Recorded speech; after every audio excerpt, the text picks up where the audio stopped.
प्रिय मित्रों, भगवान श्री कृष्ण ने हमें यह बताया है कि मन की विचलितता और अशांति के पीछे कई कारण होते हैं।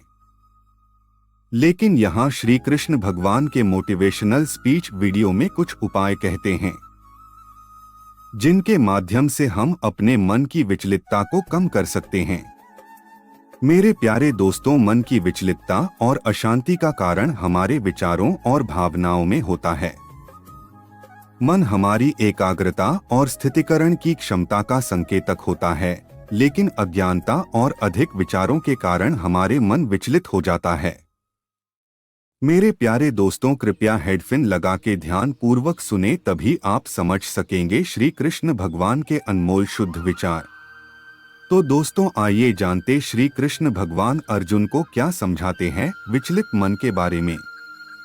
भगवद गीता अध्याय 12 श्लोक 17 और अध्याय 6 श्लोक 47 में इसका वर्णन किया गया है। श्री कृष्ण कहते हैं, हे अर्जुन, मन मंद बुद्धिरेव च मद्भक्त समे प्रिय भवमद भक्ति य पार्थ न य चमे तस्मि तत्वत योगिनांपि सर्वेषां मदगतेनांतरात्मना श्रद्धावान भजते यो मा समे युक्ततमो मत।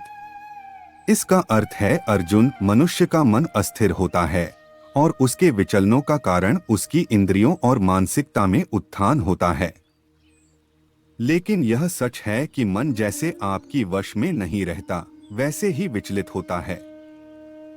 मन की विचलना से समय समय पर सबका सामना होता है और यह आपके मानसिक इंद्रिय को प्रभावित करता है। यदि आप आपके मन को सही दिशा में नहीं ले जाते हैं तो यह आपके सोच और आचरण को भी प्रभावित कर सकता है।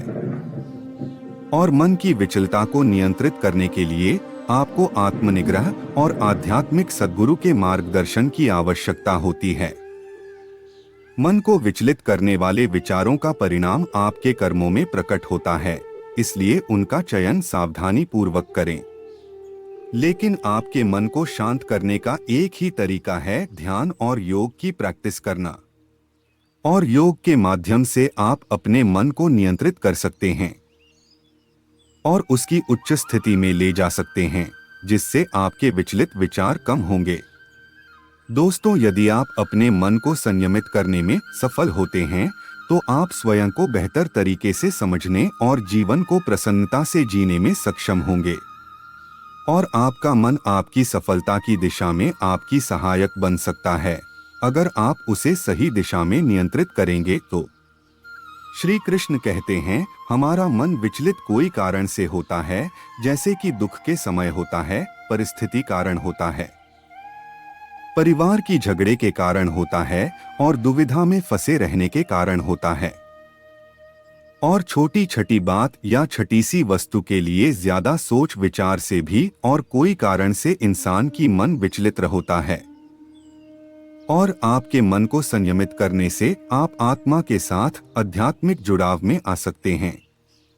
दोस्तों, अपना मन को काबू करने में सच्चे सुख और शांति की प्राप्ति करने में मदद करेगा। श्री कृष्ण कहते हैं, अपने मन को आपके शांति और समृद्धि के उद्देश्यों की दिशा में नियंत्रित करना आपके हाथ में है। श्री कृष्ण भगवान कहते हैं, संसार में मानव जाति का सबसे बड़ा शत्रु उसका मन है, जो कि इंसान को कुछ भी करवा सकता है। इसलिए दोस्तों, भगवान श्री कृष्ण विचलित मन को कैसे इंसान काबू करने में सक्षम होगा उसके बारे में बोलते हैं। पहला, अपनी संकल्प शक्ति को बढ़ाए। दूसरा, अपना आत्मविश्वास बढ़ाए। तीसरा, शांत रहें तथा कम बोलें। चौथा, अपने लक्ष्य के बारे में सोचें। पांचवा, अपनी दिनचर्या निर्धारित करें और योग तथा मेडिटेशन करें। छठा, अच्छी किताबें पढ़ें और खुद को बिजी रखें। श्री कृष्ण कहते हैं, इंसान तो खुश हो जाएं पर उन्हें खुश नहीं होने देती हैं ये विचलित मन। लेकिन हमारा मन कभी खुद से अपेक्षा, कभी लोगों से तो कभी भगवान से। इसलिए हमारे चंचल मन को काबू में रखना अति आवश्यक है, तभी जाके हम सही फैसला ले सकेंगे और जीवन में सही फैसला और मानसिकता से बच पाएंगे। जय श्री कृष्ण दोस्तों, राधे राधे।